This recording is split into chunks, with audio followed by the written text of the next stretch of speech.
بہت ہی اہم موضوع ہے انڈین نالج سسٹم کے اردو تراجم۔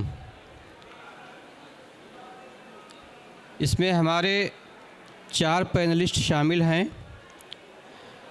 بعض شخصیات ایسی ہوتی ہیں جن کے بارے میں کچھ لکھنا یا کچھ کہنا ایسا لگتا ہے جیسے ہم سورج کو چراغ دکھا رہے ہوں۔ پروفیسر عزیز الدین صاحب انہی میں سے ہیں۔ آپ کی شناخت ممتاز اسکالر اور مشہور ہسٹورین کے طور پر ہوتی ہے۔ آپ جامعہ ملیہ اسلامیہ کے شعبہ تاریخ و ثقافت کے صدر بھی رہ چکے ہیں اور فیکلٹی آف ہیومنٹیز کے ڈائریکٹ ڈین بھی رہ چکے ہیں۔ کئی مشہور اداروں میں اعلیٰ مناصب کے فرائض بھی نبھا چکے ہیں۔ ان میں رامپور رضا لائبریری بطور خاص اہمیت رکھتا ہے۔ سر نے اپنے دور میں وہاں جو کام کیے وہ آج تک لوگوں کو یاد ہے۔ وہاں کے جن نادر و نایاب مخطوطات کا انہوں نے دوسری زبانوں میں ترجمہ کر کے شائع کرایا، وہ ایک بہت اہم کام ہے۔ سر فی الحال بھارتی بھاشا سمیتی حکومت ہند میں بطور ایڈوائزر اپنے فرائض انجام دے رہے ہیں۔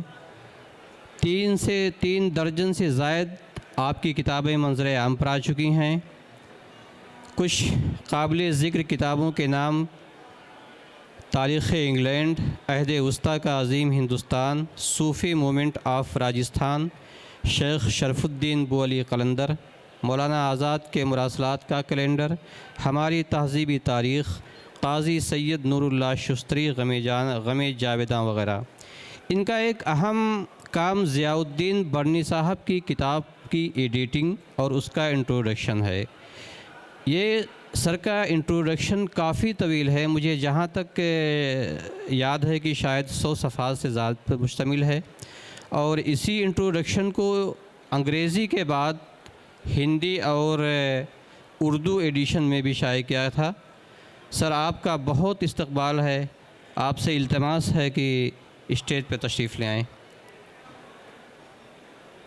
ہمارے دوسرے پینلسٹ پروفیسر علیم اشرف خان صاحب ہیں۔ آپ فارسی کے ممتاز اسکالر ہیں، دہلی یونیورسٹی کے شعبہ فارسی میں ایک صدر کی حیثیت سے اپنے فرائض انجام دے رہے ہیں۔ قومی اردو کونسل کے پرشین پینل میں ممبر بھی آپ رہ چکے ہیں۔ ان کی کئی کتابیں منظر عام پر آ چکی ہیں، جن میں قابل ذکر اخبار الاخیار فی اسرار الابرار ہے۔ یہ ان کے پی ایچ ڈی کا تھیسس ہے جو ایران سے بھی شائع ہوا ہے۔ اس کے علاوہ انہوں نے عمر خیام کی رباعیوں کا انویٹیشن کیا ہے جو انگریزی زبان میں ہے۔ ایک مترجم کے طور پر بھی آپ کا نام بہت عزت و احترام سے لیا جاتا ہے۔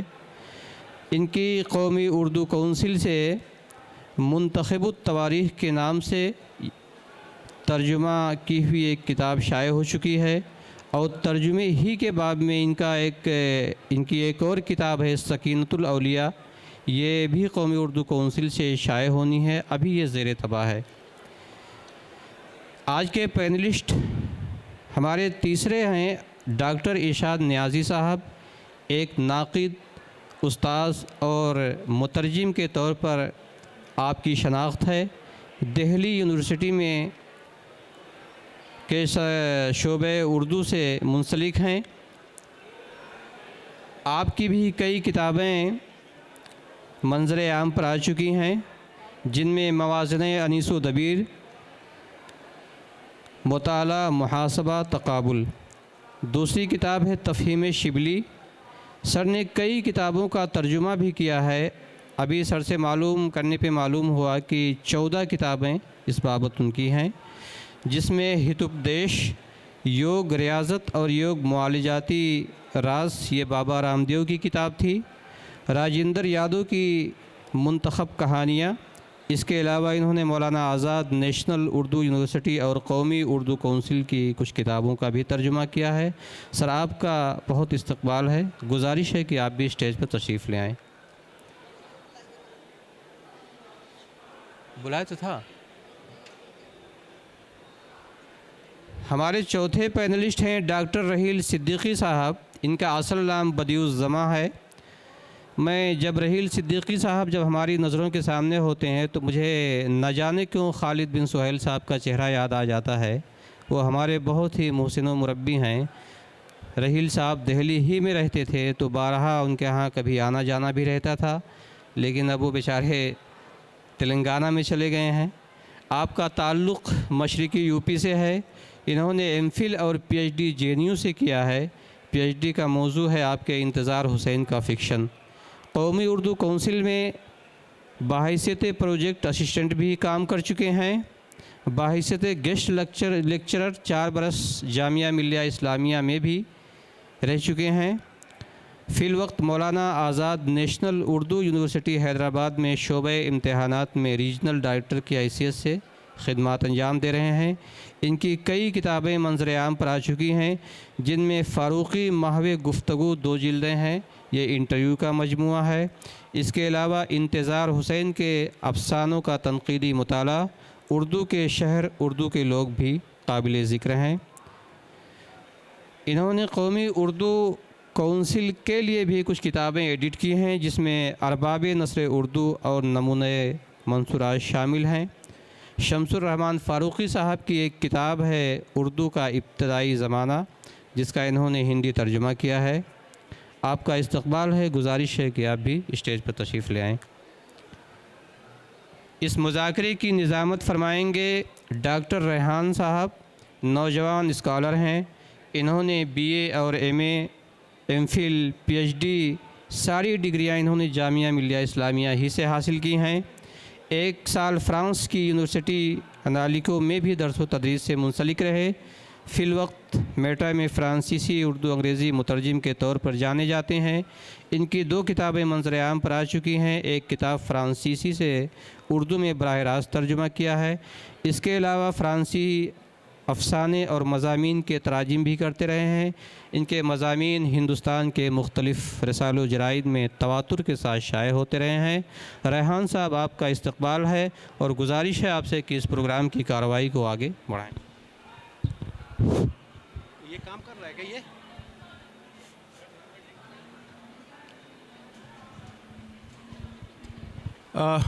السلام علیکم۔ اپنی طرف سے بھی میں اپنے تمام مہمان کا شکریہ ادا کرنا چاہتا ہوں، اور جو سامعین یہاں پہ ہیں آپ سب کا بھی خیر مقدم ہے یہاں پہ۔ آج اس سیشن کا جو موضوع ہے وہ اپنی نوعیت کے اعتبار سے بہت اہم ہے۔ اس کو ہم 2 حصوں میں ہم بانٹ سکتے ہیں۔ پہلا جو حصہ ہوگا وہ انڈین نالج سسٹم ہے، اور دوسرا جو ہے وہ ترجمہ ہے۔ ترجمہ اپنے آپ میں ایک کہہ لیں کہ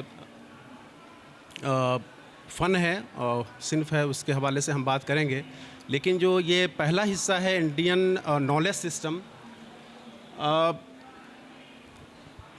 اس پہ مطلب بات کرنے سے پہلے ہم جب سوالات کریں گے اس سے پہلے یہ جاننا ضروری ہے کہ اس میں ہم کن چیزوں کو رکھ سکتے ہیں۔ انڈین نالج سسٹم یا ہندوستان کی جو علمی روایت ہے یہ کافی قدیم ہے، بہت پرانی ہے۔ یہ نہ صرف یہ کہ ماضی کی یادگار ہے، بلکہ یہ ایک طرح سے یہ کہہ لیں کہ اس کی جو یہ زندہ ایک فکری نظام کی حیثیت یہ روایت رکھتی ہے۔ تو اس پہ بھی ہم بات کریں گے، اپنے جو ایکسپرٹ ہیں ان سے سوالات کریں گے۔ سر پہلا سوال جو چونکہ ہم اپنے یہاں پہ بہت ہی محترم استاد اور تاریخ پہ بہت گہری نظر رکھتے ہیں پروفیسر عزیز الدین صاحب، ان سے پہلا سوال ہم یہ کریں گے کہ آج چونکہ ہم اس موضوع پہ بات کر رہے ہیں لیکن جو اس کی تاریخ ہے بہت قدیم ہے، اس کی روایت بہت زرخیز ہے، تو جب ہم اردو ترجمے کی روایت پر نظر ڈالتے ہیں یا پھر انڈین نالج سسٹم کے اردو تراجم کی روایت پر نظر ڈالتے ہیں تو ہمیں اس کے اولین نقوش کہاں پہ نظر آتے ہیں؟ اس پہ تھوڑی سی تفصیلی روشنی ڈالیے.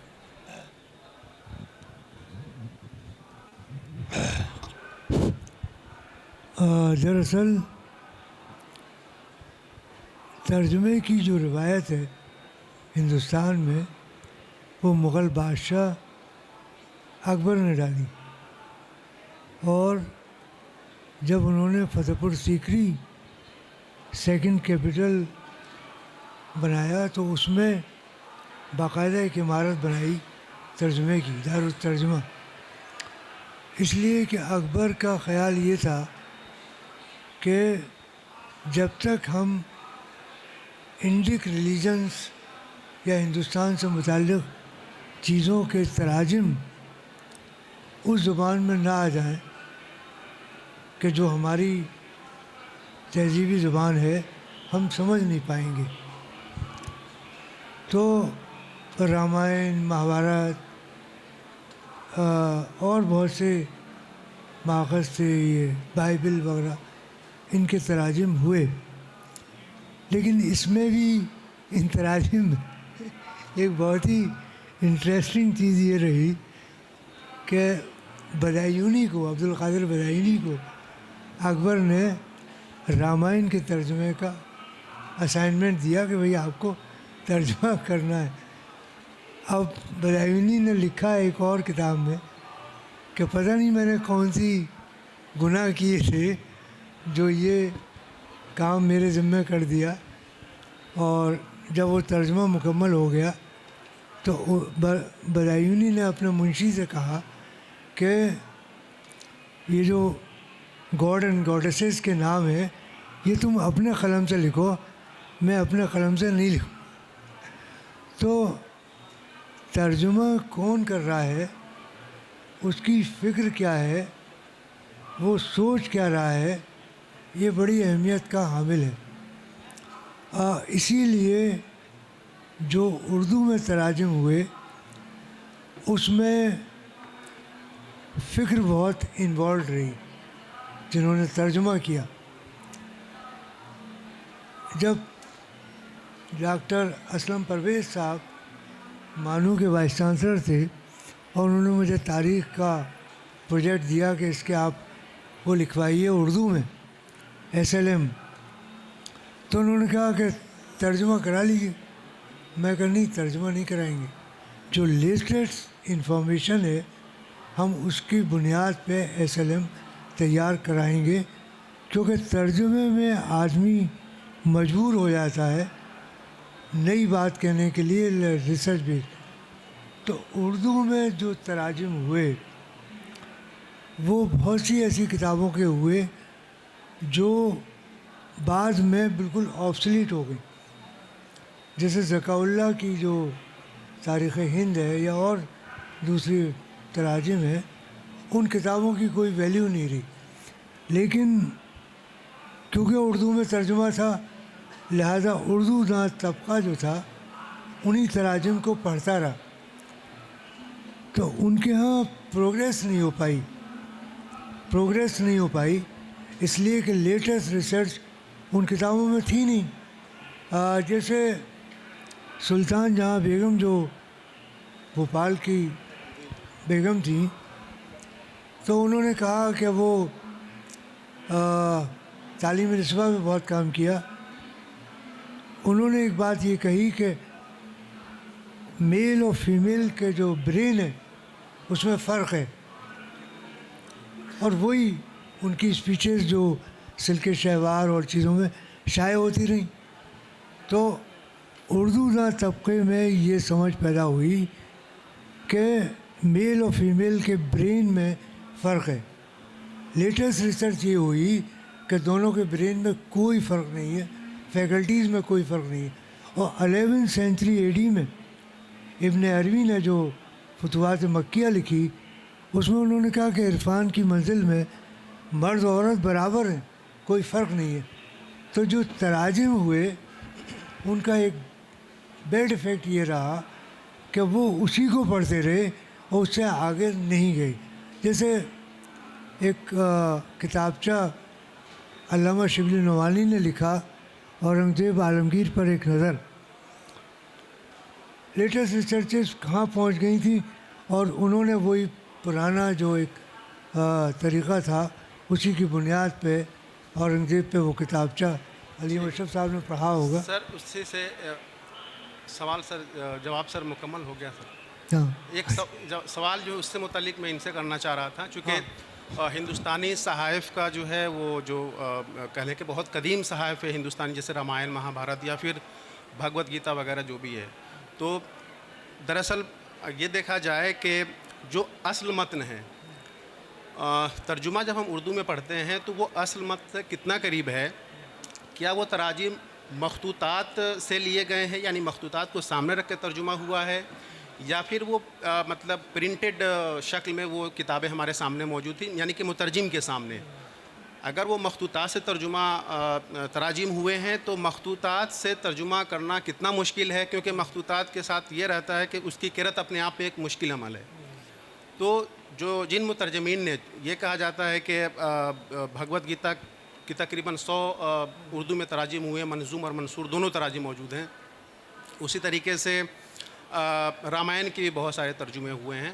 تو جن لوگوں نے ترجمہ کیا ہے ان کے سامنے متن جو ہے، اوریجنل جو ٹیکسٹ ہے، وہ کس شکل میں تھا، اس کے بارے میں سر، یعنی کہ مخطوطے کی کیا مشکلات ہیں اس کو پڑھنا اور پھر اس کا ترجمہ کرنا، یا پھر ہندوستانی جو قدیم صحائف ہیں اس کے حوالے سے؟ دیکھیے، میں قبل اس کے کہ کوئی اظہار کروں اس سلسلے میں کہ بھئی میں نے جو آپ نے سوال کیا، میں یہ یہاں عرض کر دینا چاہتا ہوں کہ جن کو ہم عام طور سے ہندو اسکرپچرز کے ٹرانسلیشنز کہتے ہیں، وہ ٹرانسلیشن کس نوعیت کے ہیں؟ پہلی بات تو یہ اس کا فیصلہ کرنا چاہیے ہمیں.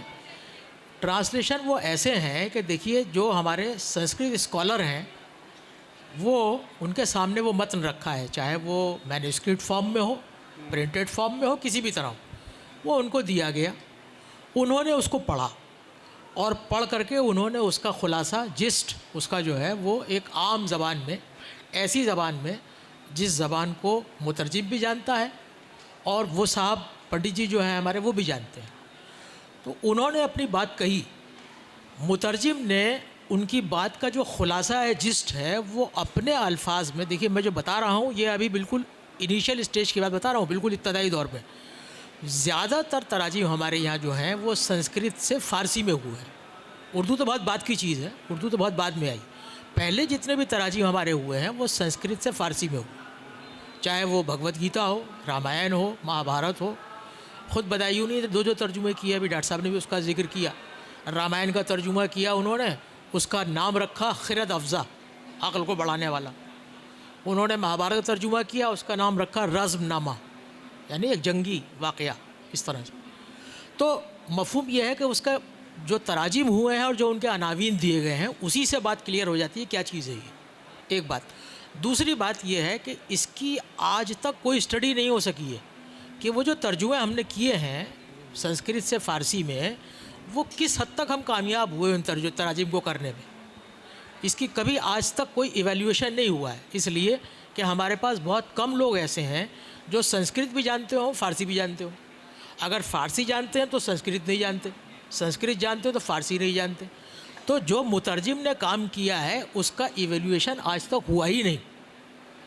اور پھر جو ترجمے اردو میں ہوئے وہی ظاہر ہے فارسی سے اردو میں ترجمے ہوئے. میں نے خود منتخب تواریخ کا ترجمہ کیا ہے، یہ سکینۃ الاولیاء کا ترجمہ کیا ہے.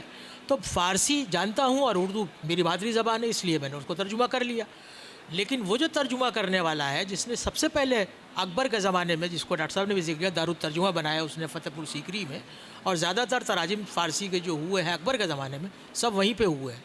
وہاں پہ ایک پورا پینل تھا، وہاں پر اس پینل میں مطلب عبد القادر بدایونی بھی تھے، اور بھی بہت سارے لوگ تھے، ملا شیری تھے، اور بہت سارے لوگ تھے. یہ سب لوگ بیٹھا کرتے تھے اور پنڈت جی جو ہے وہ سنسکرت ٹیکسٹ پڑھ کے اس کا میننگ بتاتے تھے، اور اس کے جسٹ کو یہ لوگ فارسی میں نقل کرتے تھے. تو اب وہ کس حد تک وہ ترجمہ کرنے میں، فارسی ترجمہ کرنے میں کامیاب ہوئے ہیں، اس کا ایویلیویشن ہونا چاہیے، جو آج تک نہیں ہوا ہے. یہ انڈین نالج سسٹم کے اردو تراجم کی تنقید. اس میں ایک چیز ایڈ کر دوں، ترجمے سے پہلے سائنٹیفکلی جب برٹش راج ہندوستان میں قائم ہوا تو وہ یہاں کی تاریخ سے واقف نہیں تھے، اس لیے کہ یہاں کی ساری تاریخیں فارسی میں تھیں 12 سینچری سے۔ انہوں نے اس کا طریقہ یہ کیا کہ کلکتہ میں رائل ایشیاٹک سوسائٹی قائم کی۔ پہلا کام ایڈیٹنگ آف مینuscripts کا کیا کہ 4-5 اہم مخطوطات منتخب تواریخ یا اکبر نامے کے جمع کیے گئے اور ان کو ملا کے ایک ٹیکسٹ ایڈٹ ہوئی، اور سیکنڈ اسٹیج میں پھر ٹرانسلیشن ہوا۔ یہاں جو اس وقت پرابلم آئی کہ ایک مینuscript لیا، اس کو ایڈٹ کر دیا اور اس کے بعد اس کا ٹرانسلیشن ہو گیا۔ نتیجہ اس کا غلط اس لیے ہوگا کہ اگر اس کی ایڈیٹنگ صحیح طریقے سے ہوتی تو ٹرانسلیشن صحیح ہوتا، صحیح سمجھ وہ پیدا کرتا۔ تو یہ ذرا سی پرابلم آ رہی ہے۔ بس ایک آدھ سوال ان سے سر، آپ نے ہندی سے میرے خیال سے غالباً زیادہ ترجمہ کیا ہے اردو میں، جیسے ابھی بتا رہے تھے ہتوپدیش وغیرہ کا ترجمہ، پھر مابا رام دیو کی کتابوں کا ترجمہ آپ نے کیا ہے۔ تو ایک جو تھیوری ہے ٹرانسلیشن میں کہ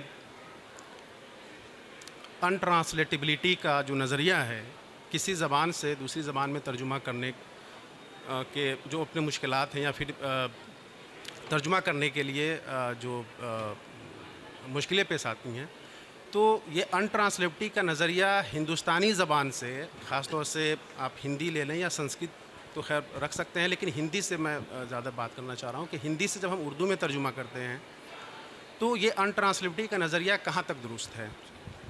اس کے علاوہ بھی 2-4 باتیں کہی جاتی ہیں ترجمے کے حوالے سے، اور ترجمے کے فن پہ جو کتابیں ہیں ان میں بھی بات بتائی جاتی ہے کہ لفظی ترجمہ ہوگا یا مفہوم بیان کر دیا جائے گا، یا ایک ہی زبان کے لفظوں کو بدل کے ایک متن تیار کیا جائے گا۔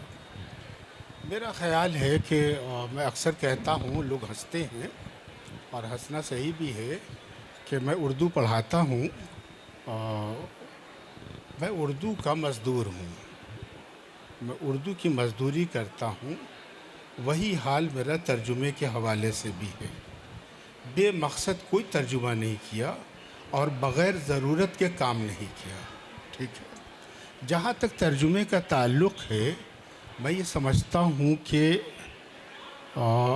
یہ اصول اپنی جگہ پہ، صرف اگر آپ لفظ پہ کاربند ہیں تو شاید معنی کی جو گہرائی ہے اس کی یافت ممکن نہ ہو سکے، اور کبھی کبھی آپ مفہوم کو لے کر چلتے ہیں تو لفظ کہیں نہ کہیں آپ کے ہاتھ سے ریت کی طرح پھسلتے چلے جاتے ہیں۔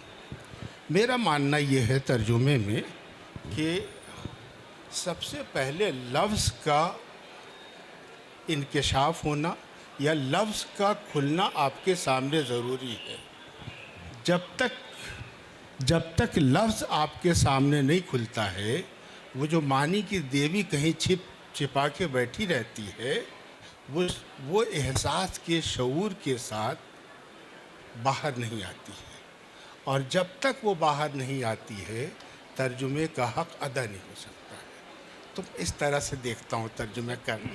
بہت اچھی بات کہی آپ نے۔ ایک دو سوال آپ کی گفتگو سے ایک دو سوال اور نکل کر وہ آ رہا ہے، وہ یہ کہ جو تھیورسٹ ہیں، ایک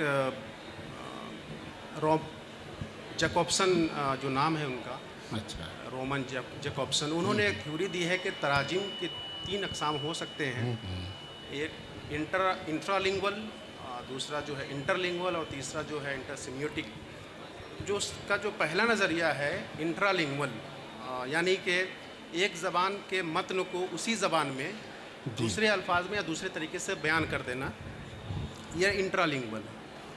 جب ہم ہندی سے اردو میں ترجمے کی بات کرتے ہیں تو ہم یہ دیکھتے ہیں کہ اردو اور ہندی زبان جو ہے ایک دوسرے سے بہت قریب ہے، نحوی اعتبار سے بھی سنٹیکس تقریباً ایک ہی ہیں، اور الفاظ بھی بہت حد تک مشترک ہیں ایک دوسرے کے۔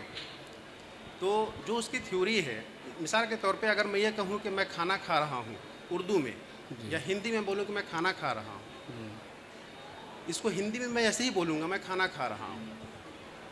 تو یہ جو ترجمہ ہوا ہندی کے متن کو جب ہم اردو میں اس طرح سے لکھتے ہیں جہاں صرف رسم الخط کا فرق نظر آتا ہے، الفاظ وہی ہیں اور گرامر وہی ہے، تو اس بنیاد پہ ہم کیا رومن جیکوبسن کی تھیوری میں یا پھر اس کا جو نظریہ ہے اس میں کیا ہم ایک چوتھی اصطلاح دے سکتے ہیں جو انٹرالنگول اور انٹرلنگول کے بیچ میں ہو؟ ایک بات کہ اور یعنی کہ کہہ ایک دوں، زبان کے متن کو دوسری زبان میں پیش کرنا یا ایک زبان کے متن کو اسی زبان میں دوسرے الفاظ میں پیش کرنا. ہندی سے اردو میں ترجمہ کرتے وقت ہمیں یہ لگتا ہے کہ ہم انٹرالنگول کے بھی بہت قریب ہیں اور انٹرلنگول بھی کا معاملہ آ رہا ہے ترجمے میں. تو کیا ان دونوں کے بیچ کی کوئی صورت نکل سکتی ہے ہندی اردو ترجمے میں؟ جیسے بھوجن کر رہا ہوں، کھا نہیں رہا ہوں، کھانا کھا نہیں رہا ہوں. ہندی میں جب آئے گا بھوجن کر رہا ہوں، اردو میں جب آتا ہے کھانا کھا رہا ہوں. اتنا سا فرق ہے. دوسری بات یہ ہے کہ تذکیر و تانیث کا بھی فرق آ جاتا ہے. کبھی کبھی آپ روانی میں چلتے ہیں ہندی ترجمے کے ساتھ تو آپ کو احساس ہوتا ہے کہ ان کے ساتھ گئے تو غلط ہوئے، تو خود کو سنبھال کے اور اپنے جملے کی ایک الگ ساخت متعین کرنی پڑتی ہے تذکیر و تانیث کے اہتمام کے ساتھ یا نحوی ساخت کے ساتھ. ایک بات اس لیے تھیوری اپنی جگہ پہ ہے. یہ ترجمے کا معاملہ دل کا معاملہ ہے، احساس کا معاملہ ہے اور آپ کی ضرورت کا معاملہ. سوال سب سے پہلے یہ ہوتا ہے کہ آپ ترجمہ کس چیز کا کر رہے ہیں. جیسے پروفیسر صاحب تاریخ سے متعلق ہے، تاریخ سے تعلق ہے، ظاہر سی بات ہے کل کائنات ان کی تاریخ سے متعلق ہے، تصوف سے متعلق ہے نا. فارسی مت ان کے سامنے ہے. یہ چاہتے ہیں کہ اردو والوں تک وہ بات پہنچائی جائے تو وہیں تک بات چاہیے. میرا مقصد چونکہ میں ایک استاد ہوں، یہ سب استاد ہیں، میں استاد ہوں، تو میری ذمہ داری یہ ہے، میں جو سماج میں دیکھتا ہوں کہ ہم ہندوستان ایجوکیشن برانڈ کی شکل میں پوری دنیا میں جانا پہچانا جاتا ہے، لیکن ہر نسل کو یہ لگتا ہے کہ آنے والی نسلیں اس طرح سے ہماری تہذیب سے، ہماری ثقافت سے جڑی ہوئی نہیں ہے جیسی کہ ہم جڑے تھے. جیسے عزیز الدین صاحب اگر ہم لوگوں کو دیکھیں تو لگا کہ یہ کیا کر رہے، کچھ نہیں پڑھ رہے ہیں. ہمیں لگتا ہے کہ اب جو بچے آ رہے ہیں وہ کچھ بھی نہیں پڑھ. جیسا بڑا مشہور واقعہ ہے کہ پہلی جو تہذیب ہے وہ ایرانی تہذیب ہے، یہ مصری تہذیب ہے. وہاں جب ڈیکوڈ کیا گیا وہاں کے متن جو ملے تو ایک ٹیچر کا لکھا ہوا تھا، اور جب اس کو ڈیکوڈ کیا گیا تو اس میں لکھا تھا، اس ٹیچر نے لکھا تھا، جو ٹیچر ہوتا ہے وہ ایسی سوچتا ہے کہ آج کل کے بچے پڑھتے لکھتے نہیں. سمجھ رہے میری بات؟ تو میرا مقصد یہ ہے کہ جو گھر سے لے کے اسکول تک اور اسکول سے لے کر کالج تک اور کالج سے لے کر سنسد کی پیشانی تک شکنیں پڑھ رہی ہیں، ان شکنوں کو کم کیا جائے. اس لیے ہماری کوشش یہ ہے کہ بابا رام دیو کی یوگ کی کتاب ہم نے ترجمہ کی، میں نے ہتوپدیش ترجمہ کیا، چونکہ یہ خالص اخلاقی کتابیں ہیں اور ہم چاہتے یہ ہیں کہ یہ اخلاقیات کا جو تصور ہے یا ہم تک جو پہنچا وہ دوسروں تک پہنچایا جائے. ایک سوال میں آپ سے پھر کروں گا، لیکن ایک پہلے میں ان سے کر لیتا ہوں. ایک سوال میں کروں گا سر، اس سے جو اخلاقیات کی بات کی ہے اس سے ایک سوال قائم ہوتا ہے، میں آپ سے کروں گا دوبارہ. آپ سے سر ایک سوال ترجمے کے حوالے سے کہ جب ہم کسی متن کا انتخاب کرتے ہیں یا ترجمہ شروع کرتے ہیں تو مترجم کی اپنی ایک فکر ہوتی ہے. متن جو ہے متن سے مربوط تو رہنا ہوتا ہے مترجم کو، لیکن ظاہر ہے جو انسان ترجمہ کر رہا ہوتا ہے اس کی اپنی ذہنی تشکیل کہہ لیں یا فکری وابستگی، کیا اس ترجمے میں اس کا عمل دخل ہوتا ہے یا نہیں ہوتا ہے؟ اس کی اپنی فکری وابستگی کا جس نظریے کا وہ حامل ہے، کیا وہ نظریہ اس کے ترجمے میں مطلب غیر ارادی طور پر یا ارادی طور پر دونوں طریقے سے کیسے آ سکتا ہے، یا آتا ہے یا نہیں آتا ہے؟ دیکھیے ایسا ہے کہ جب کوئی بھی مصنف کسی متن کو ترجمے کے لیے رکھتا ہے یا چنتا ہے تو اس کا جو نظریہ ہے وہ جس کتاب میں جو ہے، کتاب جو پڑھتا ہے جس زبان کو ترجمہ کر رہا ہے اردو میں کر رہا ہے مان لیجئے، تو اس کو اس زبان کے تہ تک پہنچنا چاہیے. اگر سنسکرت میں کوئی کتاب ہے، اگر میں اس کا ترجمہ کر رہا ہوں تو مجھے یہ دیکھنا ہے کہ اس زمانے میں وہ لفظ کس معنی میں استعمال ہو رہا ہے. ایک نئی کتاب میں آپ کو بتا رہا ہوں کہ باغ و بہار ایک نئی کتاب ہے، ابھی 1800 میں لکھی گئی تھی. اس میں بہت سے معنی اب استعمال نہیں ہوتے، اب وہ غلط معنی میں استعمال ہوتے ہیں.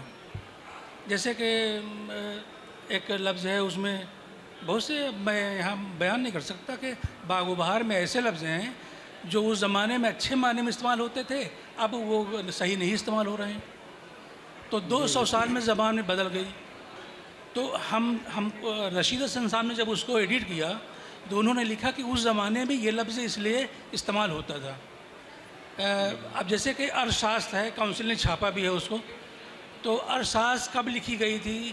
اگر شان الحق کی ترجمہ کرتے وقت اس کے رسومیات کی زبان کے واقف نہ ہوتے تو وہ ترجمہ نہ کر پاتے. میرے خیال سے وہ ارشاد بہت اچھا ترجمہ ہے. اگر مصنف کو چاہیے کہ اپنی ذات کو الگ رکھ کر کے کسی کتاب کا اگر ترجمہ کر رہا ہے تو اس کو اپنے کو اس زمانے میں جانا پڑے گا اور اس زبان میں اس دور میں حلول کرنا پڑے گا، تب جا کے اس زبان کا صحیح ترجمے کا حق ادا کر سکتا ہے، نہیں تو نہیں ہو سکتا. پھر ایک اس کا وہ ہو جائے گا کہ آپ اس کا خیال بیان کر رہے ہیں ایک طرح سے، اور وہ ترجمہ اچھا نہیں ہوتا، پھر بعد میں وہی ترجمہ ناکام ہو جاتا ہے. جی سر، ایک سوال آپ سے. انڈین نالج سسٹم کے اردو تراجم کی روایت پہ، یا پھر آپ نے ذکر کیا اس کا کہ کیسے کیسے ترجمہ ہوا، ابھی موجودہ دور میں آپ کو کیا لگتا ہے کہ کن شعبوں میں، جیسے ویدک جو علوم ہیں یا پھر جو اپنا ہندوستانی جو فلسفہ یا منطق ہے،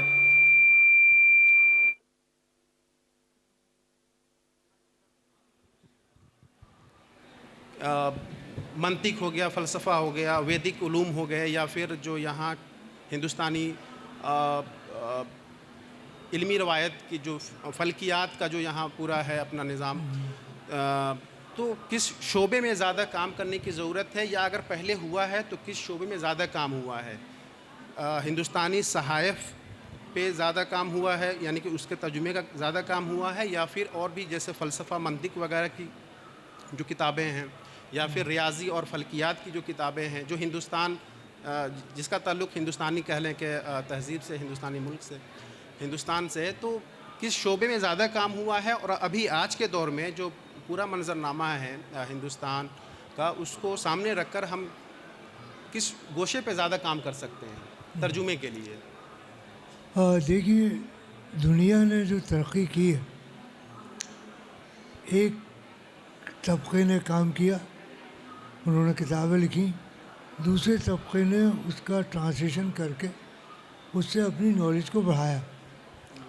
مسلمانوں نے عربی تراجم کیے ویسٹرن اسکالرس کے کاموں کے.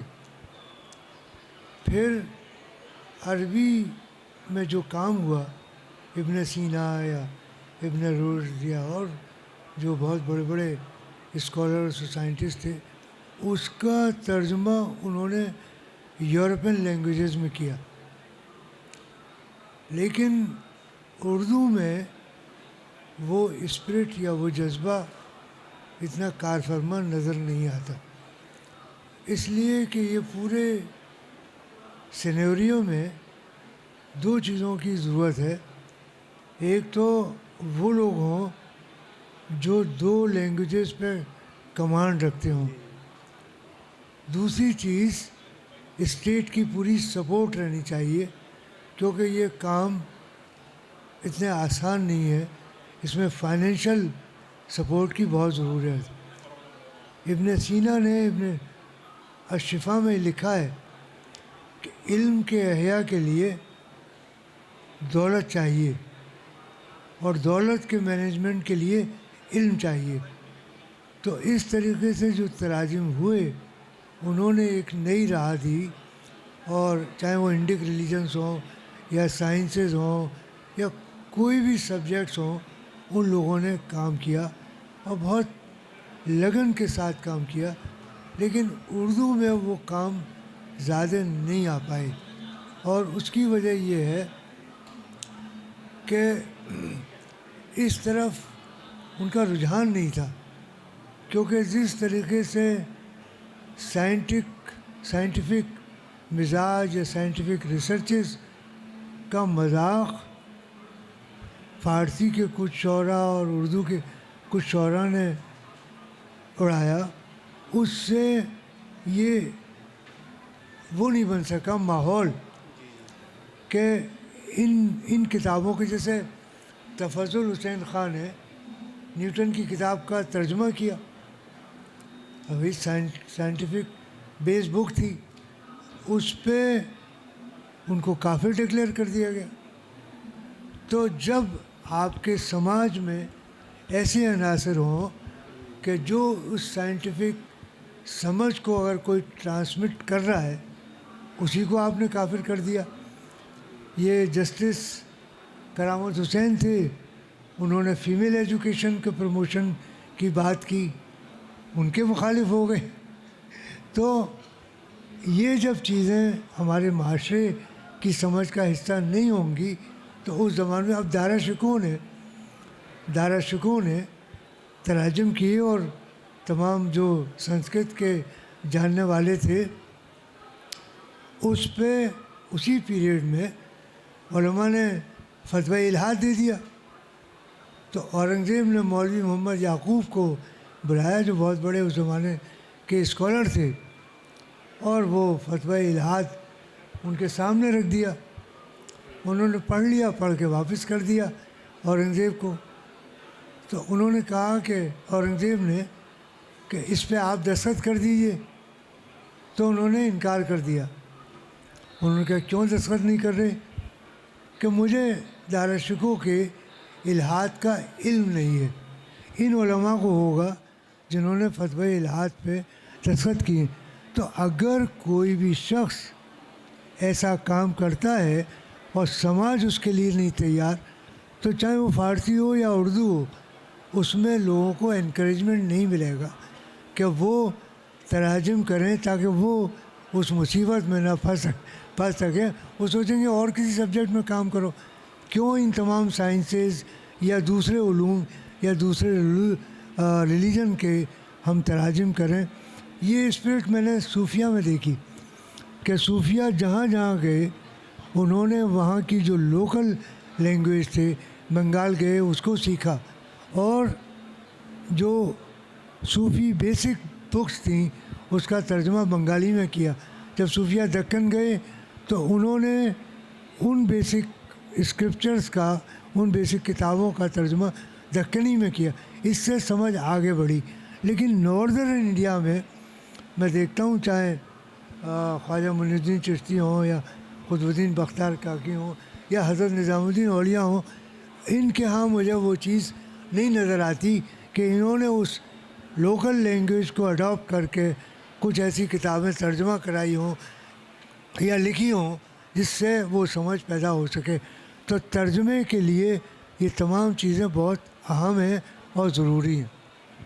سر ایک سوال یا آپ دیں یا ان سے سر آپ سے وہ سوال جو ہندوستانی صحائف ہیں، آپ نے بتایا کہ ترجمہ کرنا جو ٹارگیٹ آڈینس ہے وہ شاید اس کو قبول کرنے کے لیے تیار نہیں ہے، تو اس کی کیا وجہ ہو سکتی ہے؟ میرا یہ ماننا ہے کہ جو ہندوستانی صحائف ہیں یا پھر جو کہہ لیں کہ رامائن یا پھر گیت بھگوت گیتا، اس طرح کی جو کتابیں ہیں، ظاہر ہے ان کا تعلق کہیں نہ کہیں ایک طرح سے ورڈس آف گاڈ کہہ لیں۔ تو کیا ورڈس آف گاڈ کو ورڈس آف ہیومن بینگ میں کنورٹ کرنا یا ٹرانسلیٹ کرنا، ایسا تو نہیں ہے کہ مترجم جو ہے ورڈس آف گاڈ کو ٹرانسلیٹ کر رہا ہے ورڈس آف ہیومن بینگ میں، تو اس سے غلطی ہو رہی ہے؟ کیا یہ ممکن ہے ایک انسان کے لیے کہ ورڈس آف گاڈ کو ورڈس آف ہیومن بینگ میں کنورٹ کر دے؟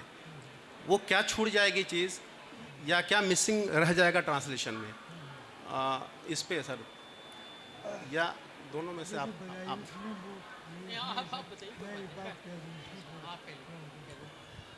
کہ بدایونی کی منتخب تواریخ کا رینکنگ نے ترجمہ کیا انگریزی میں.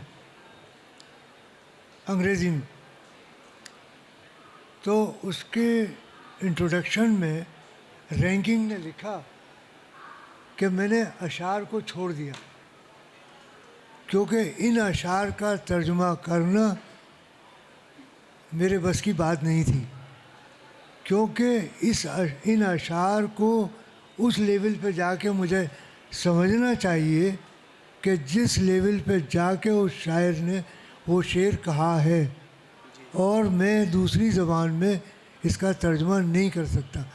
اسی طریقے سے جو انڈین اسکرپچرس ہیں، تو جب تک کہ آپ اس اسپرٹ کو اپنے اندر جذب نہ کر لیں، جیسے امیر خسرو نے کہا کہ من تو شدم تو من شدی، من تن شدم تو جاں شدی، تا کس نہ گویت بعد ازیں من دیگرم تو دیگری.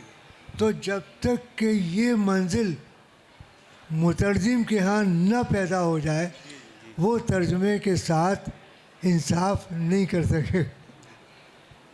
آپ اس میں کچھ اضافہ کرنا چاہیں گے سر؟ ڈاکٹر صاحب نے بہت صحیح بات کہی کہ دیکھیے بنیادی بات یہ ہے کہ ہمارے یہاں جو جتنے بھی انڈین نالج سسٹم کی بکس ہیں، چاہے وہ یوگا سے متعلق ہوں، چاہے آیورویدا سے متعلق ہوں، چاہے وہ فلکیات سے متعلق ہوں، نجوم سے متعلق ہوں، فلسفے سے متعلق ہوں، یا جو ٹرولی جو اسکرپچرز ہیں ان کے ہندو ریلیجن اسکرپچرز جو ہیں، ان کی جب تک ہمارے اندر وہ سمجھ نہ پیدا ہو، جب تک ہم اس کی بالکل ان ڈیپتھ اسٹڈی جب تک ہماری نہ ہو اس کی، ہم اس کو ٹرانسلیٹ کر ہی نہیں پاتے.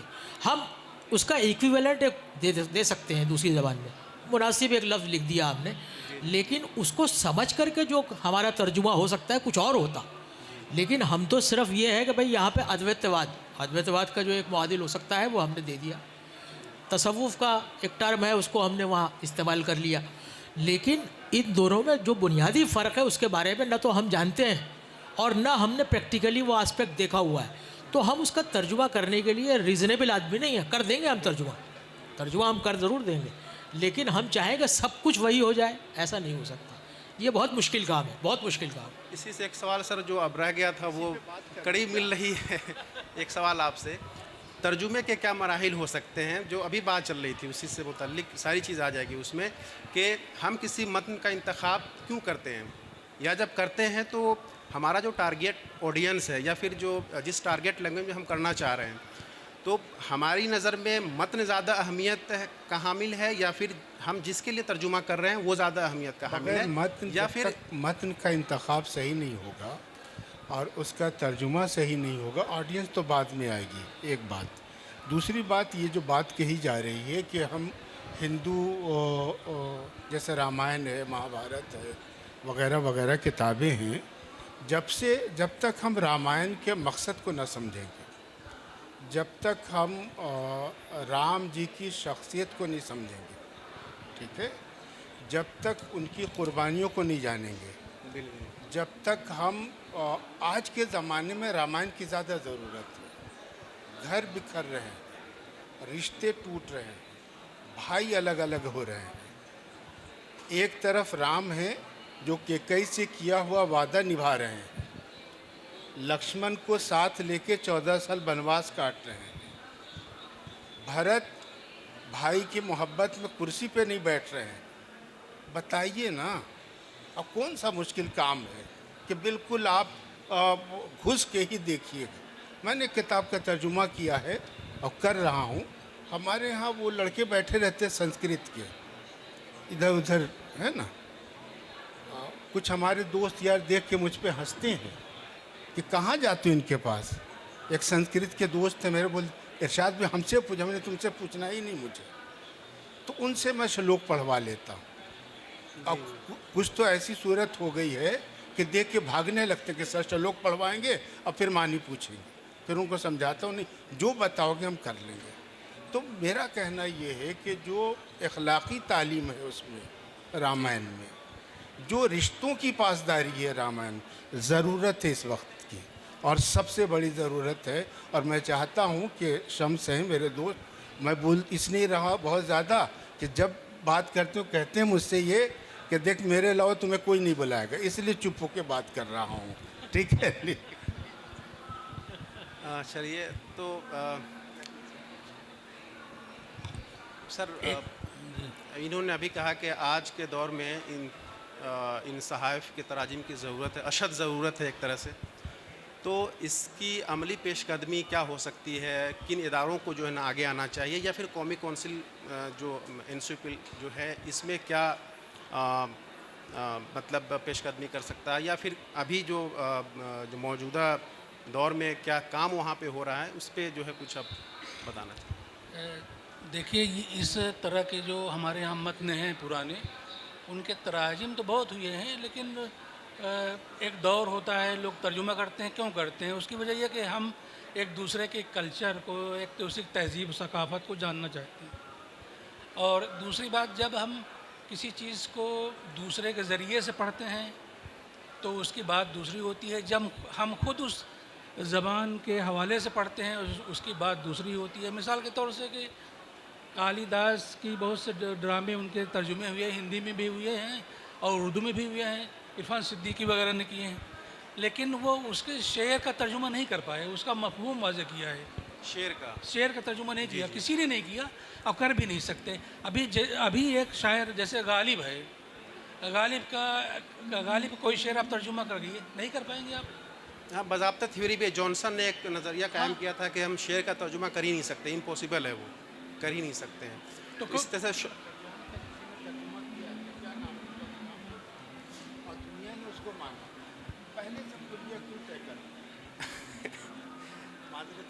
اب دیکھیے غالب کا ایک شعر ہے، میں مثال کے طور سے بتا رہا ہوں.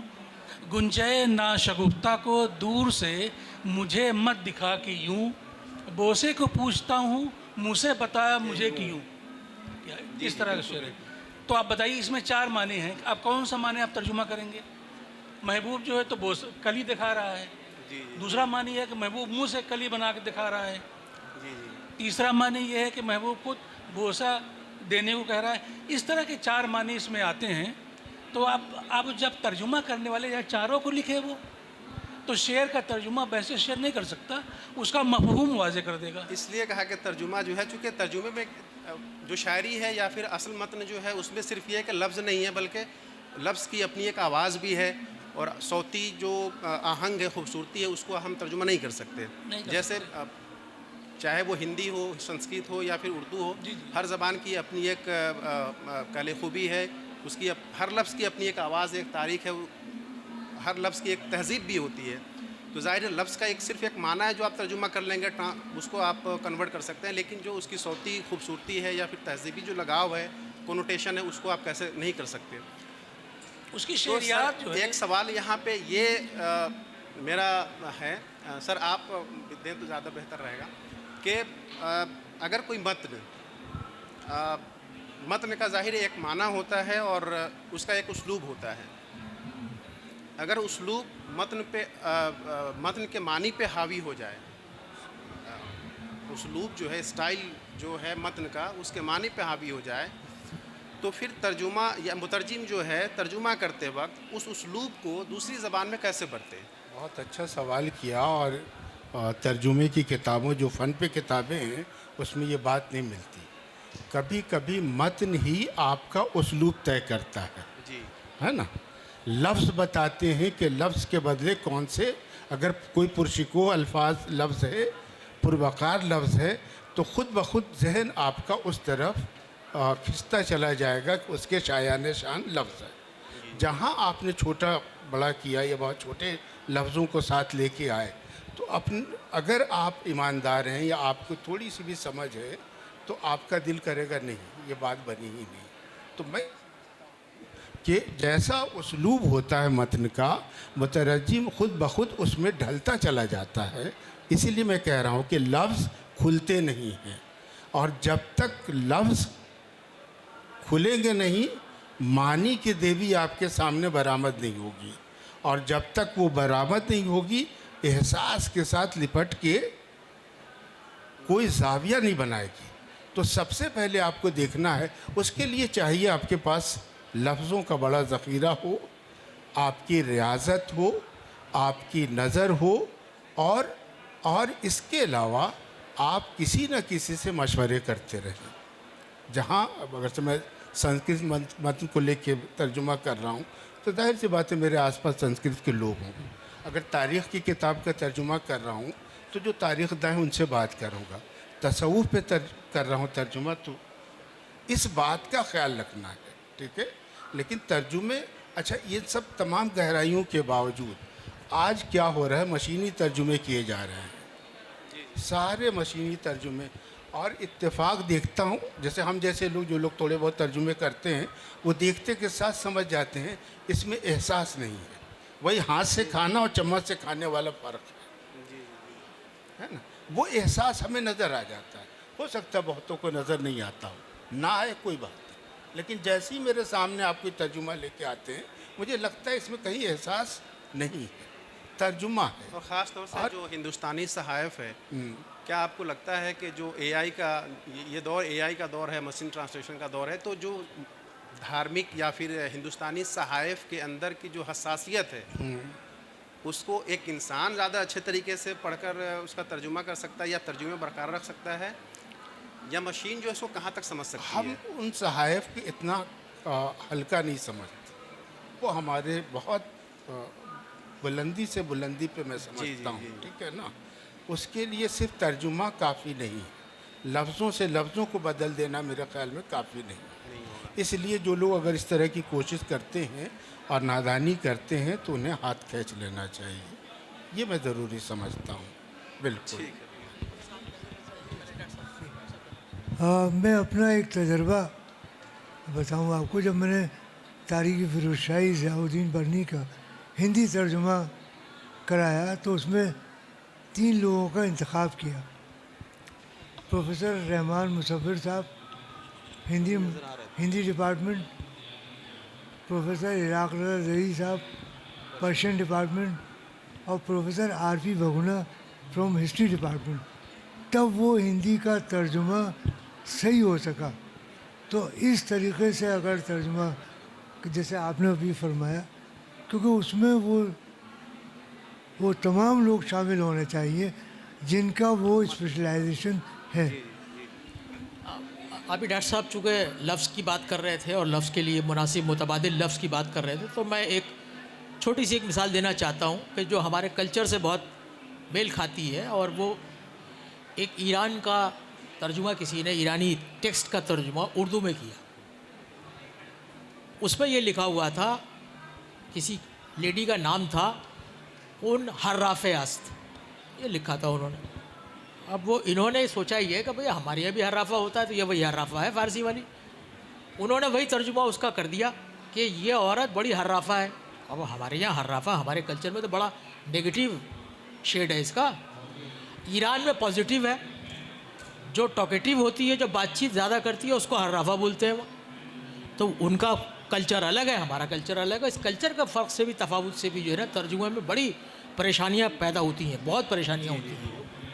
ہاں، تو مترجم کے لیے ضروری ہے کہ وہ زبان دونوں جاننے زبانوں کے کو، ساتھ ساتھ ہاں، اس کی تہذیب کا بھی علم تہذیب ضروری اور ہے. ثقافت کو بھی جانے. وہ اس نے سمجھا کہ حرافہ ایک عام لفظ ہے، وہ حرافہ لکھ دیا اس نے اردو میں، حالانکہ غلط ہے.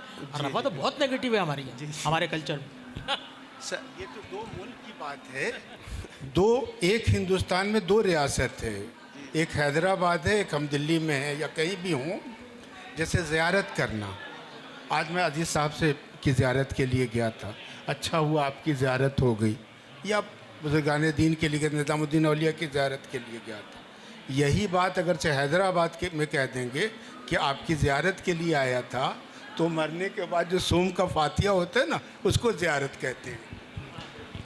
اسی میں کنٹینویشن میں ایک لفظ اور ہے. ایک صاحب جو ہیں وہ حیدرآباد میں تھے، تو انہوں نے کسی نارتھ انڈین کو دعوت دی، آج آپ تشریف لائیے، آج میری بیٹی کی تقریب ہے. انہوں نے کہا ابدا میں نہیں آؤں گا، میں کسی قیمت پہ نہیں آؤں گا، آپ کی بیٹی کی تقریب ہے، میں کیوں آؤں گا.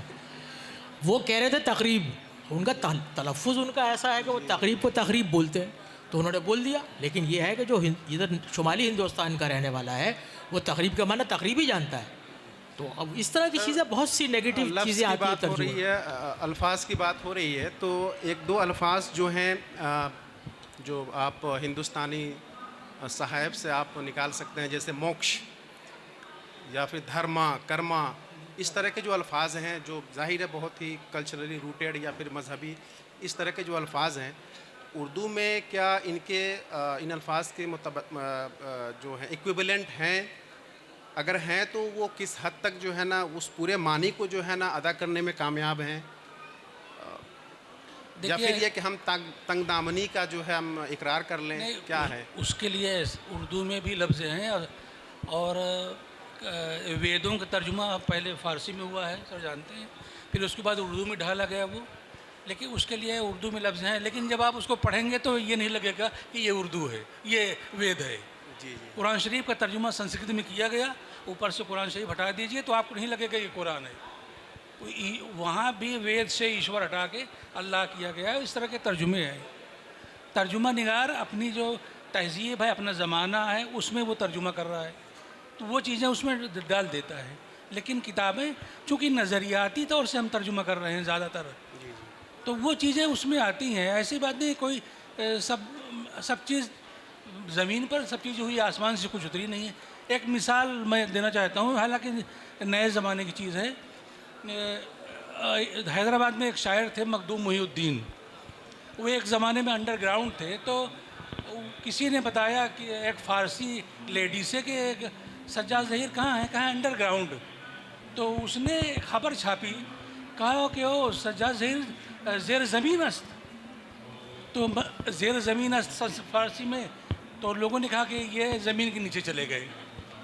تو اس طرح کے زبان میں اگر آپ اس سے واقف نہیں ہیں تو اس طرح کی غلطیاں ہوتی ہیں، لیکن اگر آپ پرانے 1857 کے پہلے کے جو ترجمے ہیں آپ پڑھیے اردو کے، جو رامائن مہا بھارت ہیں، یا تو اور دوسری کتابوں کے، وید کا ہے خاص طور سے، اور یہ ہمارے ہندو فلسفہ جو ہیں سانکھ ہے اور جین مہاویر، ان لوگوں کے جو فلسفے پڑھیے اردو میں۔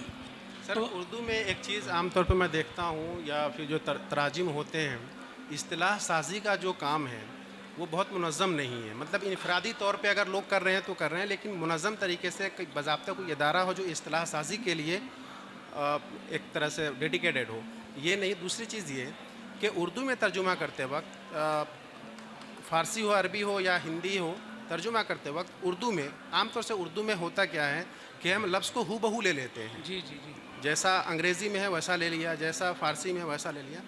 تو اردو میں لفظ گڑھنے یا لفظ بنانے کا جو رواج ہے وہ اتنا عام نہیں ہے، جیسے انگریزی میں ایک دو مثال میں آپ کو دوں۔ عرب جب ہندوستان آئے تو انہوں نے املی جو ہے اس کا وہ تمر ہند کہہ دیا، انگریز نے جو ہے وہ دیکھا کہ بھائی یہ تمر ہند انگریزی میں ہے تو انہوں نے ٹیمرنڈ کر دیا اس کو۔ یا اسی طرح سے برکینی جو ہے نا ایک نیا لفظ ایجاد ہوا انگریزی میں، جو بیچ پہ جو ہے نا مسلم خواتین کے لیے جو اپنے پورے جسم کو ڈھک کر جاتی ہے، تو برکینی جو ہے برقع، اور وہ ایک لفظ جو ہے نا بکنی سے، برقع اور بکنی سے وہ برکینی انہوں نے ایک لفظ جو ہے نا کریٹ کر دیا انہوں نے۔ اردو میں کتنی گنجائش ہے لفظ بنانے کی یا لفظ گڑھنے کی؟ اردو میں دراصل ہمارے لیے ایک آسانیاں یہ تھی کہ اردو میں فارسی اور عربی میں اتنے تراجم ہو چکے تھے، اتنی اصطلاحیں تھیں، تو چونکہ اردو میں جب اردو ترجمہ کرنے والے لوگ تھے تو زیادہ تر چاہے برہمن ترجمہ کر رہے ہوں یا کائست حضرات کر رہے ہیں، کوئی بھی کر رہا ہو، تو وہ لوگ وہی عربی فارسی کی اصطلاحات کو لے لیا گیا، اور آج تک وہی اصطلاحیں چلی ہیں، ابھی تک وہی استعمال ہو رہی ہیں۔ اردو کونسل نے ایک زمانے میں شروع کیا تھا اس پر کام، اصطلاح سازی کا، اصطلاح سازی کا، اور تقریباً بہت سی 20 کتابیں شائع کی ہیں، لیکن پھر بھی وہ مکمل طور سے نہیں ہے وہ بھی۔ اور فارسی میں تو پوری اصطلاحیں اس کے لیے ہیں، وید کا ہے، اپنشد کے، اور رامائن مہا بھارت میں جو اصطلاحیں استعمال ہوئی تھی وہ فارسی میں باقاعدہ طور سے ترجمے میں ہیں۔ ٹھیک ہے، شاداب صاحب کا حکم ہے کہ 5:30 پہ ختم کرنا ہے، تو اس سے پہلے کہ میں ختم کروں سوالوں کا سلسلہ، ایک سوال سر سے میں کرنا چاہ رہا تھا۔ انڈین نالج سسٹم کے اردو تراجم سے جو ہماری جو ہندوستان کی مشترکہ تہذیب ہے، جو گنگا جمنی تہذیب ہے، اس کو کتنی تقویت مل سکتی ہے موجودہ دور میں؟ اس پہ تھوڑی سی گفتگو آپ سے۔ دیکھیے، تراجم نے ہمیشہ ان حالات کو بہتر کرنے میں بہت مدد کی ہے، اور اکبر جس نہج پہ پہنچا صلح کل کے، پیس ود آل، تو یہ پیس ود آل ان تراجم ہی کا نتیجہ تھا۔ اور میں سمجھتا ہوں اگر آج بھی ہم ایک دوسرے کو سمجھنے کی کوشش کریں اور اسکرپچرس کو پڑھنے کی کوشش کریں تو وہ ماحول بن سکتا ہے۔ تراجم کا یہ تو ایک طریقے سے ٹرانسمیشن آف نالج ہے کہ ایک جگہ ہے، اس کو دوسری جگہ آپ ٹرانسمٹ کر رہے ہیں اس نالج کو، تو ہمیشہ ایک ہیلدی انوائرمنٹ پیدا کرے گا ٹرانسلیشن کرنا۔ اور تجربہ بھی یہ رہا کہ اس نے اپنا کام کیا۔ ابھی وقت ہے 1-2 منٹ اور سوال کر لیتا ہوں۔ سر ایک سوال اور کہ جو صحائف ہیں ان کا ترجمہ دیکھا ہے عام طور سے منظوم زیادہ ہوا ہے، اس کی کیا وجہ ہو سکتی؟ منظوم ترجمہ مطلب نظم کی شکل میں جو ہے ترجمہ، یعنی کہ پروز نہیں، پوئٹری کی شکل میں ترجمہ زیادہ ہوا ہے، اس کی کیا وجہ ہو سکتی ہے؟ میری نظر میں مطلب اس میں ایک میں اپنی طرف سے ایڈیشن یہ کرنا چاہوں، کیا مذہبی صحائف یا ہندوستانی صحائف کی معنویت کو زیادہ اچھا کرنے کے لیے یا پھر اس کی معنوی اہمیت کو زیادہ اجاگر کرنے کے لیے اشعار میں زیادہ اچھے سے، چونکہ یہ کہتے ہیں کہ شعر میں وہ طاقت ہوتی ہے کہ وہ دل سے نکلتی ہے، دل پہ اثر کرتی ہے، اس کی وجہ یہ تھی؟ یا پھر یہ کہ مطلب شاعری جو ہے میں ترجمہ اس لیے لوگوں نے کیا کہ نثر میں عام طور سے جو دھارمک یا مذہبی صحائف ہیں، نثر میں وہ سلاست نہیں آ پاتی ہے، چونکہ مترجم جو ہے بہت آزادی نہیں ہوتی ہے۔ مذہبی صحائف کو جب ہم منتقل کرتے ہیں تو ہمارے پاس بہت آزادی نہیں ہوتی ہے۔ ادبی کتابوں کے تراجم میں یہ ہوتا ہے کہ ہمارے پاس آزادی ہے، ہم اپنی تخلیقیت وہاں پہ ظاہر کر سکتے ہیں، لیکن مذہبی صحائف میں ہم ایسا نہیں کر سکتے۔ تو کیا اس کی وجہ یہ تھی، یا پھر یہ کہ منظوم ترجمہ زیادہ مطلب یہ کہ اہم ہے؟ دیکھیے، رضا لاہوی رامپور میں ایک رامائن کا منظوم ترجمہ ہے، اور سمیر چند نے کیا فارسی زبان میں، اور اس کو سمیر چند نے شروع کیا رامائن کو بسم اللہ الرحمن الرحیم سے، مخطوطہ وہاں موجود ہے۔ تو شیخ مسیح اللہ پانی پتی نے منظوم ترجمہ کیا پانی پت میں بیٹھ کے، اس لیے کہ نظم اور شعر کا بڑا ایفیکٹ ہوتا ہے۔ جب میں ورنداون کے مونومنٹس پہ کام کر رہا تھا تو ان کا ایک میوزیم بھی ہے، اس میں انہوں نے کہا کہ یہ کتابیں 500 کے قریب تھیں، ہمیں نہیں معلوم کہ کس سبجیکٹ کی ہیں، کیا ہیں، تو آپ ہمیں اس کا کیٹلاگ بنا دیجیے انگریزی میں۔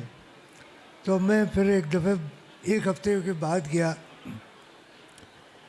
تو اس میں دیوان حافظ، سعدی، مولانا روم، مولانا جامی اور دوسرے فارسی اور اردو کے شعراء کے دیوان تھے 500، اور اس میں لکھا تھا کہ مالک این کتاب ہندو نام تھا۔ تو مجھے یہ لگا کہ یہ تمام ہندو حضرات ورنداون کے ان شعراء سے متاثر تھے، تبھی انہوں نے اس کا مخطوطے کی نقل کرائی۔ تو نظم جو ہے وہ زیادہ اثر کرتی ہے۔ جیسے آپ کربلا پہ لے لیجیے، واقعہ کربلا کو لے لیجیے، کہ اگر آپ علماء تقریر کرتے ہیں اس کا اتنا ایفیکٹ نہیں ہوتا، لیکن میر انیس کا جو مرثیہ جب آدمی پڑھتا ہے تو اس کا مجمع کے اوپر بڑا اثر ہوتا ہے۔ تو نظم میں اور شعر میں یہ بہت بڑا اثر ہے۔ حافظ پورے ہندوستان میں چھائے ہوئے تھے، یہ تو اب علی اشرف صاحب نے فارسی کو ایک طرف کر دیا، ورنہ پورے ہندوستان میں حافظ کے اشعار